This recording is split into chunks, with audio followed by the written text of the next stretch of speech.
Bonjour à tous et je suis ravi de vous retrouver dans cette vidéo aujourd'hui. Alors c'est dimanche, on va le faire calmement autour d'une tasse de café ensemble.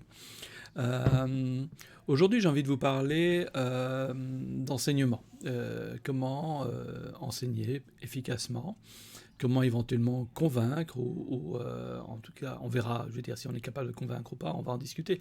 Mais en tout cas lorsque nous avons des différences de point de vue avec quelqu'un, déjà comprendre de quoi il s'agit, voir comment on peut éventuellement le dépasser, s'il est dépassable d'ailleurs, et voir ensemble quelles techniques ou quelles approches peuvent être mises en place. Alors j'ai eu une semaine assez intéressante parce que d'un côté j'ai été interrogé par certaines personnes sur mon évolution personnelle et de là sont sorties, disons, un certain nombre de réflexions. Et puis j'ai dans mon entourage des personnes que j'aime beaucoup, une en particulier, et qui pour l'instant, comme ça lui arrive souvent, euh,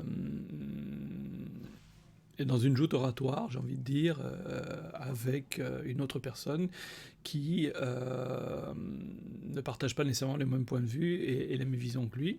Et puis, peut-être a-t-il raison, peut-être pas. Ça, il ne m'appartient pas dans cette vidéo de m'exprimer sur le sujet, hein, je ne vais pas m'exprimer sur le fond. Mais par contre, sur l'approche et la méthode. Alors, chacun a la méthode qu'il veut, comprenons-nous bien. Moi, je vais simplement aborder celle que j'ai tendance, moi, à utiliser et utiliser ce prétexte, le prétexte de cette situation, pour voir ça ensemble.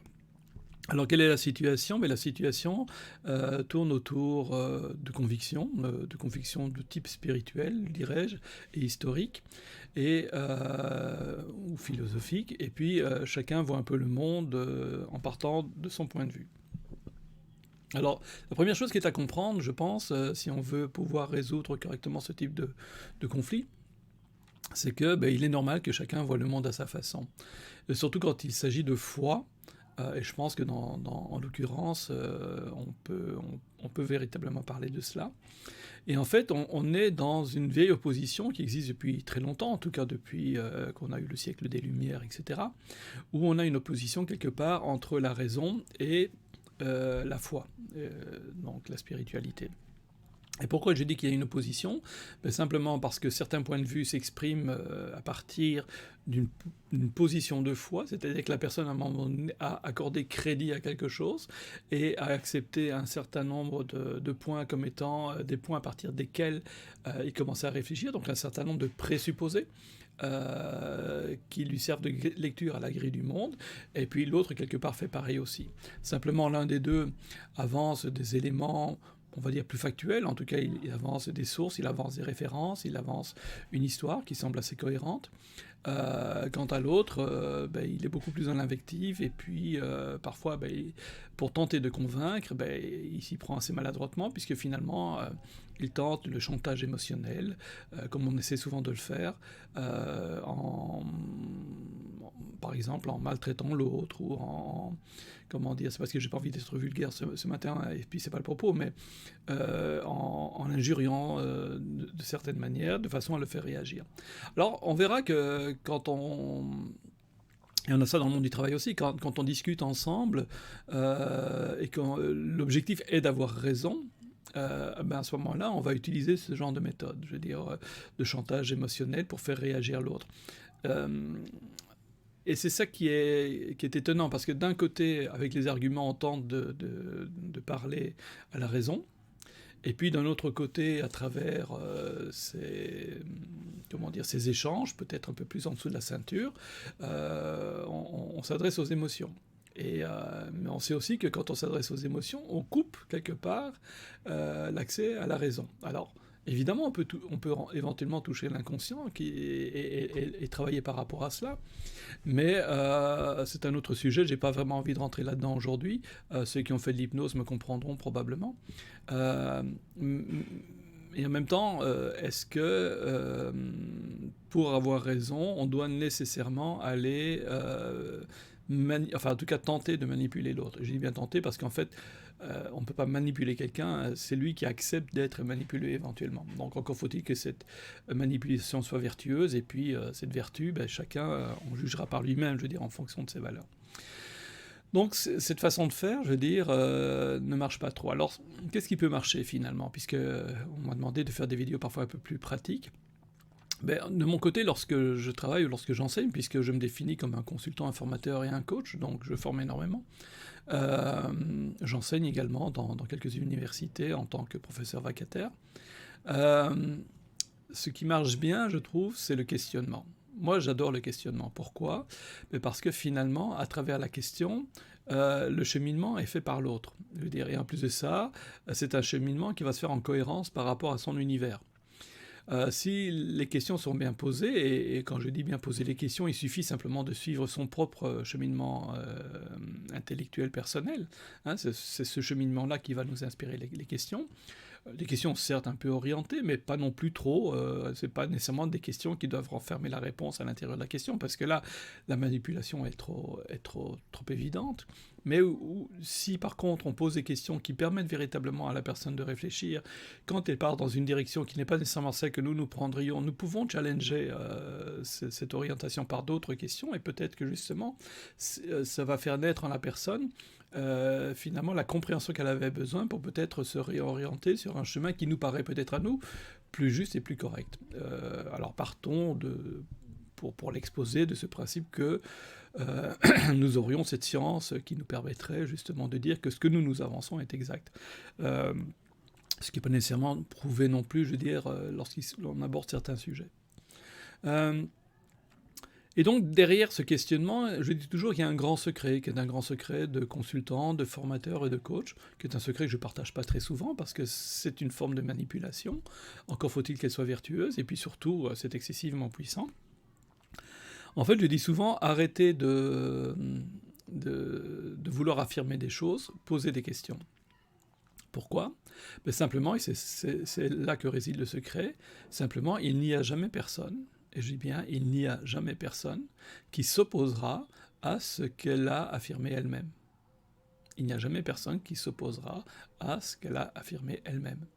Et donc, en posant des questions, mais finalement, les réponses sont apportées par la personne. Mais ce sont ses réponses à elle. Et ces réponses, eh bien, elles ont un sens particulier, elles ont une compréhension particulière, et surtout, elles sont cohérentes par rapport à son univers.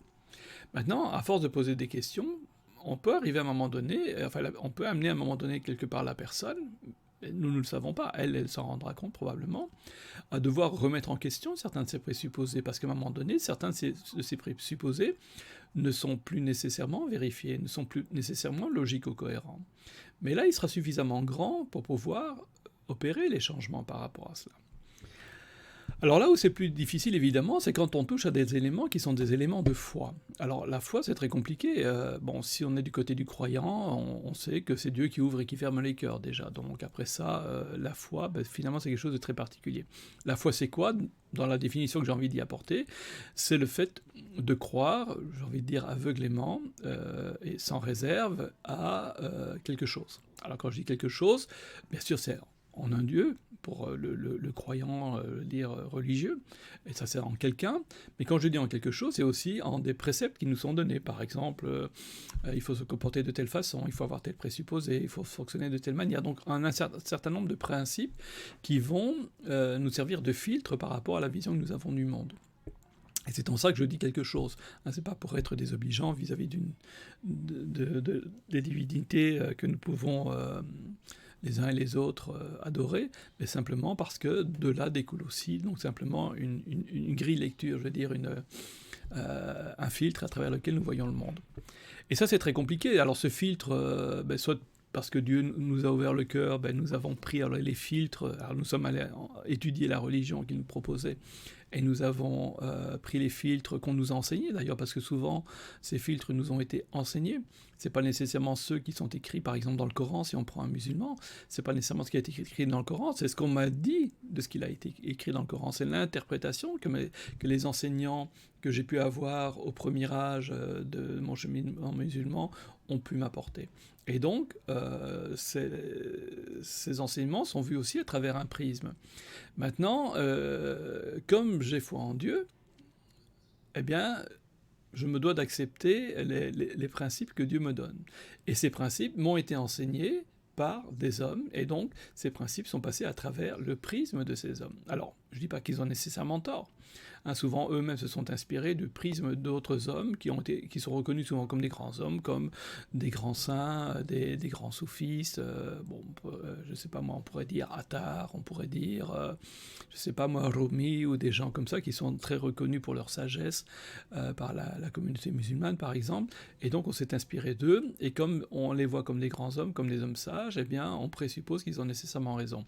Mais ça veut dire aussi que nous ne voyons plus nécessairement les choses de notre propre façon, à travers notre inspiration, à travers notre intuition, nous le voyons à travers les enseignements des autres. Et pourquoi pas? Mais finalement, c'est très ancré dans ces comportements du XXe siècle, où nous sommes très déconnectés de nos intuitions, et beaucoup plus connectés à la raison.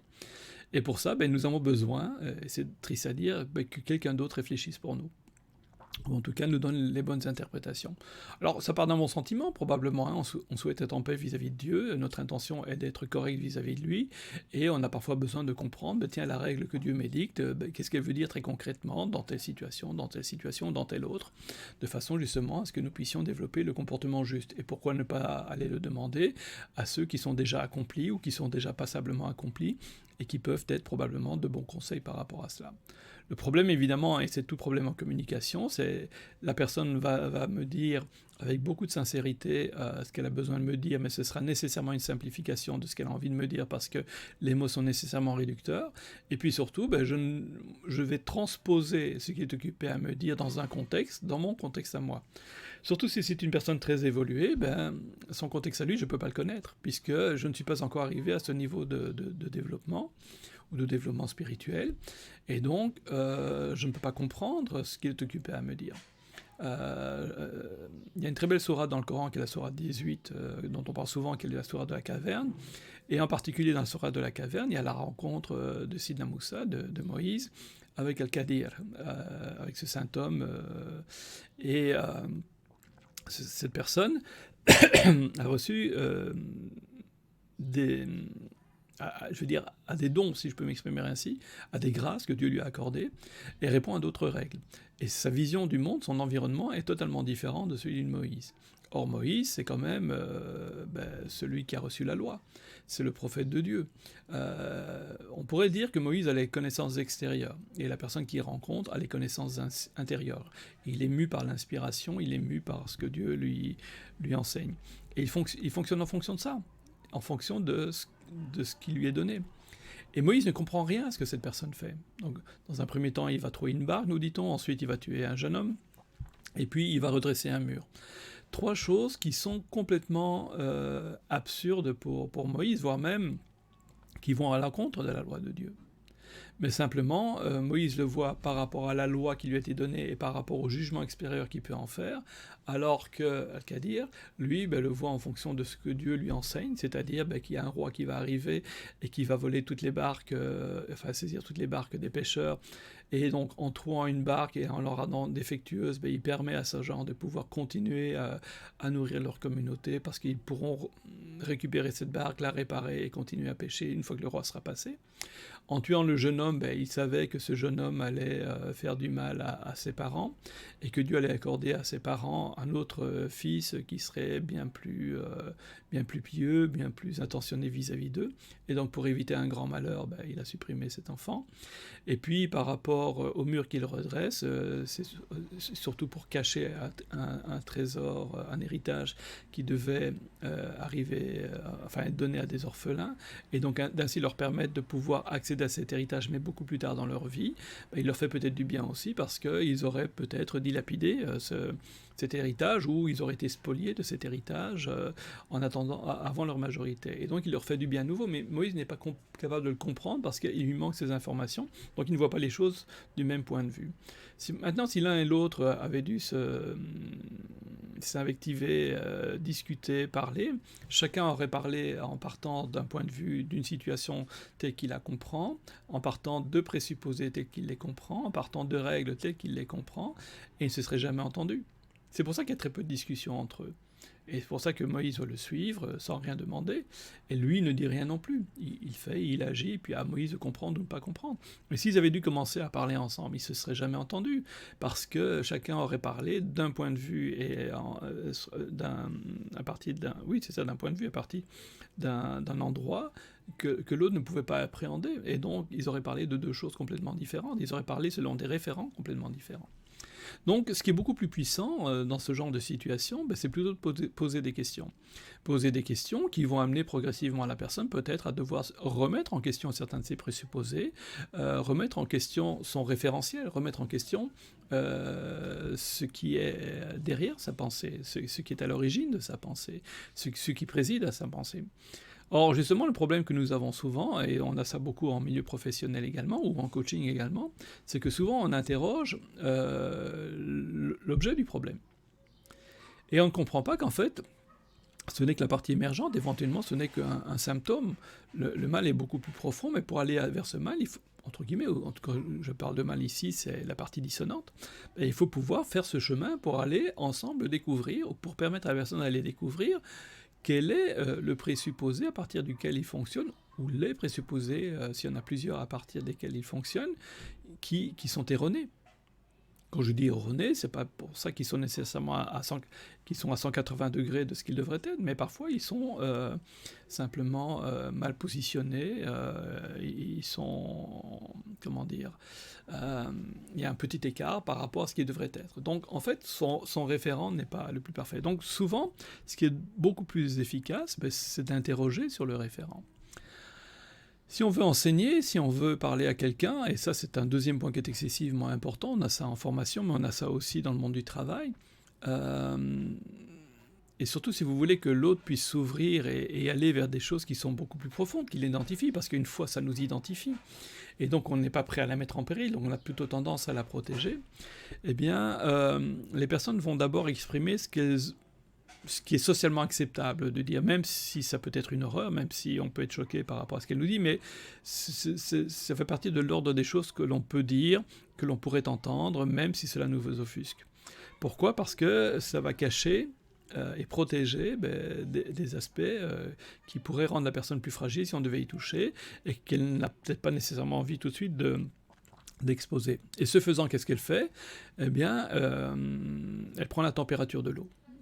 Elle a peur de s'échauder, donc elle regarde, tiens, est-ce que ce que je suis occupé à dire, surtout si c'est une horreur, est-ce qu'elle est acceptée, est-ce qu'elle est écoutée, est-ce qu'il y a du respect vis-à-vis de moi ?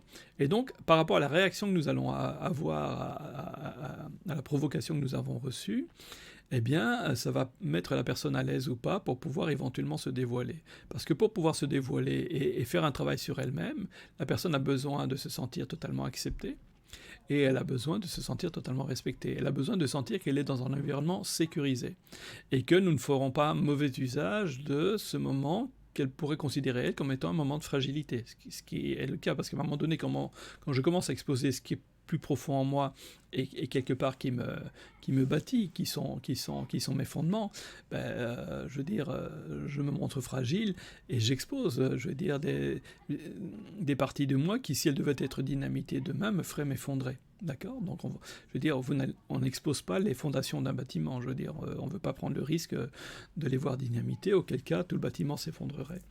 Et donc, la première chose que toute personne fait, c'est justement de tenter, de tester et de vérifier, est-ce que l'environnement dans lequel je suis donc est sécurisé ? Est-ce qu'il y a une acceptation par rapport à moi, par rapport à ce que je peux dire ? Est-ce qu'il y a de l'écoute ? Est-ce qu'il y a de la sécurité ? Si ça c'est là, eh bien alors on pourra peut-être aller plus loin. Mais on va devoir franchir un certain nombre d'étapes, parce que certaines personnes iront un peu plus vite à s'ouvrir, parce que la confiance s'acquérera plus vite. D'autres, il faudra peut-être plus de temps. Mais à nouveau, et c'est ça la puissance justement du questionnement, c'est que le questionnement ne vient pas affirmer quelque chose. Si j'affirme quelque chose, vous avez toutes les raisons de vous y opposer. Par contre, si je vous pose une question et que vous y répondez, mais jamais vous ne vous opposerez à la réponse que vous avez apportée. D'accord ? Et peut-être que cette réponse sera différente de ce que moi j'aurais eu tendance à apporter. Auquel cas, je vous poserai une autre question qui viendra challenger éventuellement celle-là. Mais y aller doucement. Si on met de la douceur, si on met de la tranquillité, si on met de l'acceptation de la personne, alors la personne peut peut-être évoluer.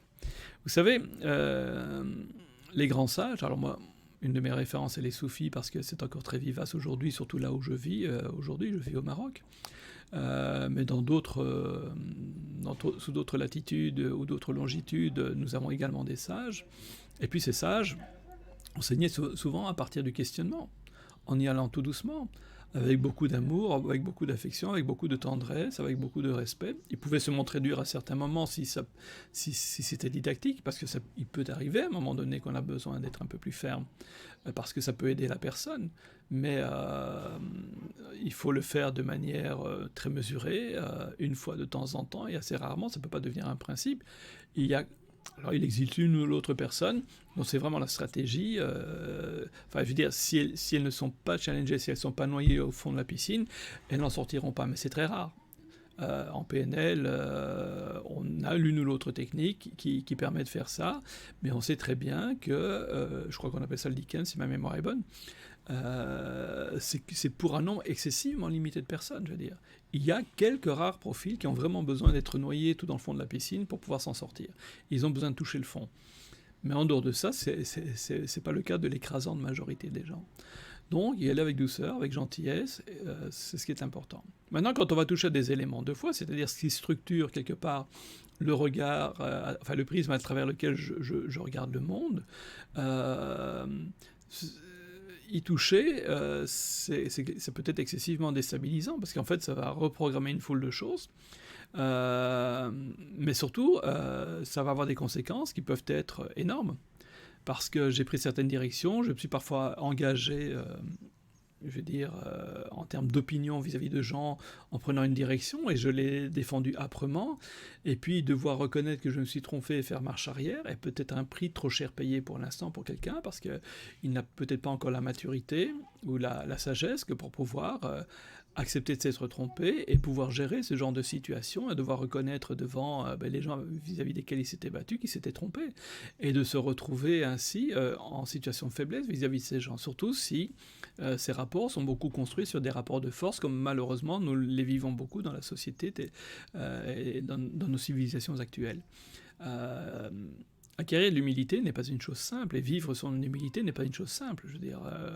Et même si certains arrivent à la vivre jusqu'à un certain point, il arrive encore à un point où la fragilité est toujours présente, parce qu'en fait, vivre avec une humilité est un travail de tous les instants, où à tous les instants, on est amené à toujours repousser plus loin une frontière, et je ne sais pas très bien s'il y a une limite à partir de laquelle la frontière est dépassée, n'existe plus, ou bien s'il y a toujours une frontière et on peut toujours nous pousser beaucoup plus loin.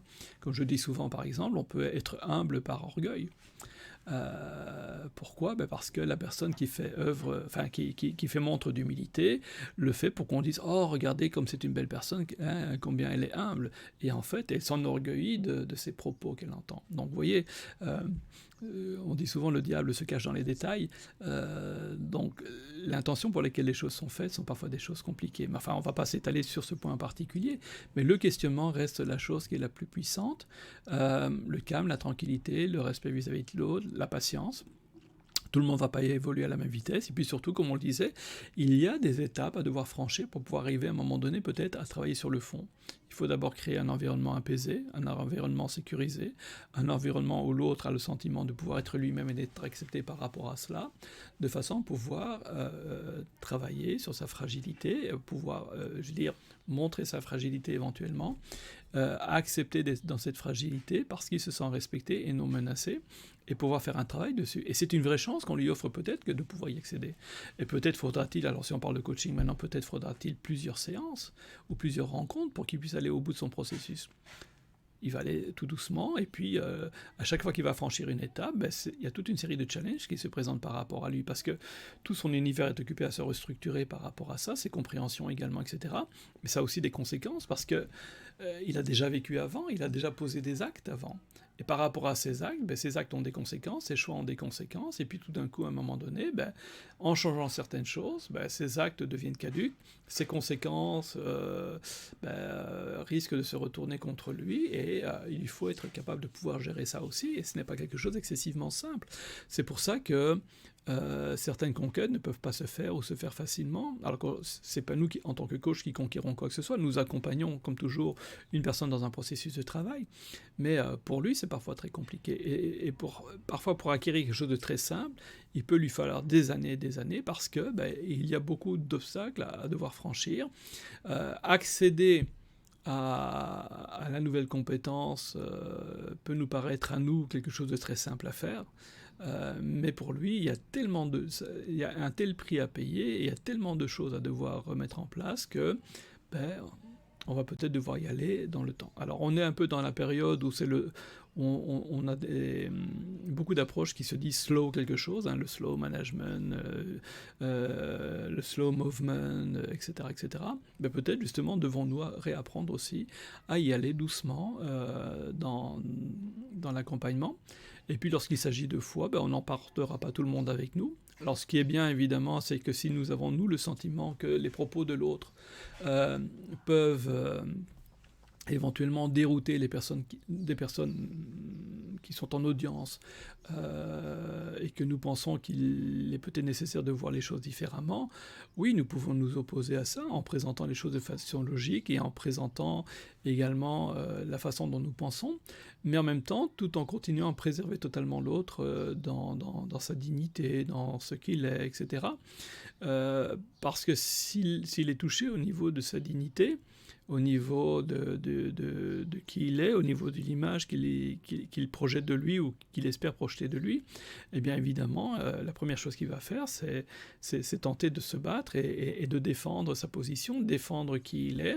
Il peut se montrer très agressif, et quand il est dans les émotions comme ça, il n'est certainement pas dans la raison et en train de faire un travail plus intérieur où il va commencer éventuellement à remettre en question sa propre vision du monde. Alors après ça, évidemment, tout dépend de nos intentions. Est-ce que notre intention est d'aider cette personne à pouvoir éventuellement évoluer et atteindre des compréhensions différentes en fonction de ce qu'elle a envie de faire, ou bien est-ce d'avoir raison, ou est-ce de préserver ceux qui nous écoutent? Alors, préserver ceux qui nous écoutent, si on a des gens qui sont en observation autour des échanges qui sont là, ça peut se faire simplement par la raison, pas besoin d'attaquer la personne, il suffit de présenter les choses, les sources, etc.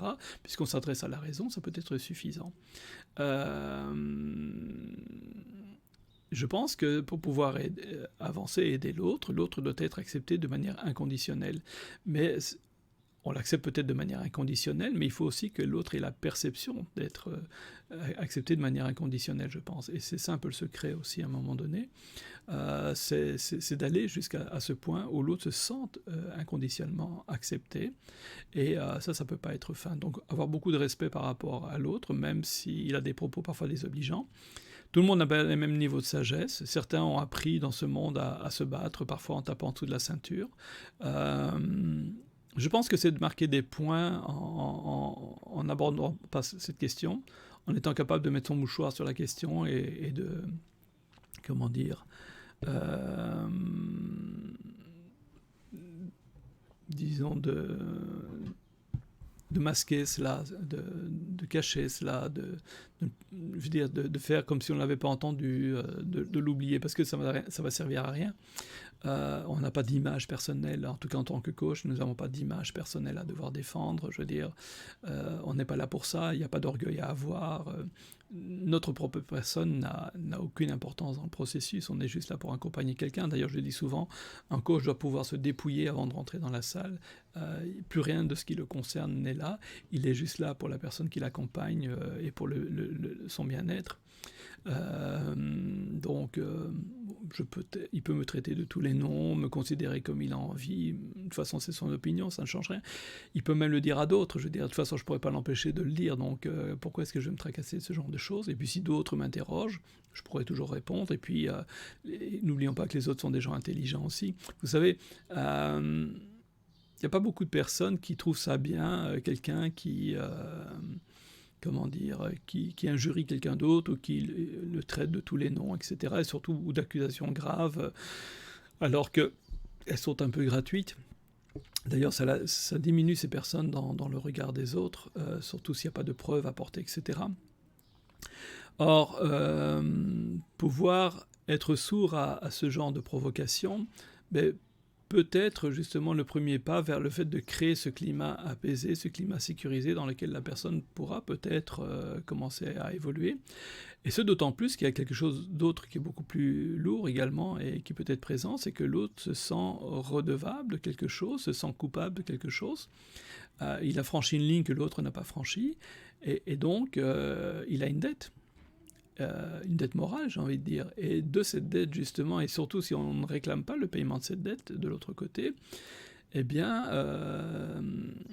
c'est une façon d'établir aussi une forme de hiérarchie. Et donc la personne, quelque part, enfin certaines personnes vont se sentir, bon, je suis redevable, je vais faire attention, et donc vont baisser un peu plus la tête face à la sagesse ou la sagesse supposée de la personne en face, et surtout de sa capacité à pouvoir ne pas relever ce genre de choses et à être dans l'acceptation. Je pense que c'était aussi un peu l'enseignement du Bouddha à travers les comportements qu'on lui rapporte également. Mais si j'ai pris cet autre personnage qui peut inspirer spirituellement, c'est pour montrer que nous n'avons pas ça que dans nos religions du livre, nous avons ça également dans les autres religions. Et en fait, quelque part, c'est vraiment la maturation et l'évolution de l'homme tel qu'il a toujours été promu. Je pense que tous les hommes du monde fonctionnent de la même façon, globalement, je veux dire, sur les mêmes ressorts. Et je pense que toutes les religions du monde, puisque toutes les religions du monde sont venues à travers soit Sem, soit Japheth, qui étaient frères. Donc elles portent les mêmes messages. Elles ne les présentent peut-être pas à travers les mêmes histoires, de la même façon, à travers les mêmes mots, mais au fond, les enseignements sont les mêmes. Ce qui est recommandé à l'homme, aux hommes, est le même. Les comportements, les attitudes, parce que l'homme fonctionne selon certains ressorts, et c'est tout à fait normal. Alors on n'est pas tous tout à fait pareils, puisque nous avons chacun des choses différentes à devoir conquérir.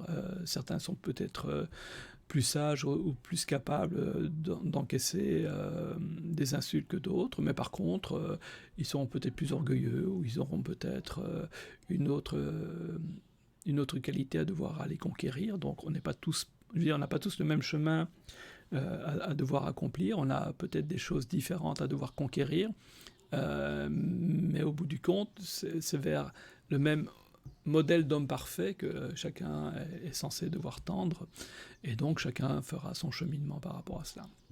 Voilà. Ça fait un peu plus d'une demi-heure que nous sommes ensemble. J'ai pas pris le temps de boire mon café. J'étais tellement passionné à être parmi vous ce matin, à échanger autour de cela.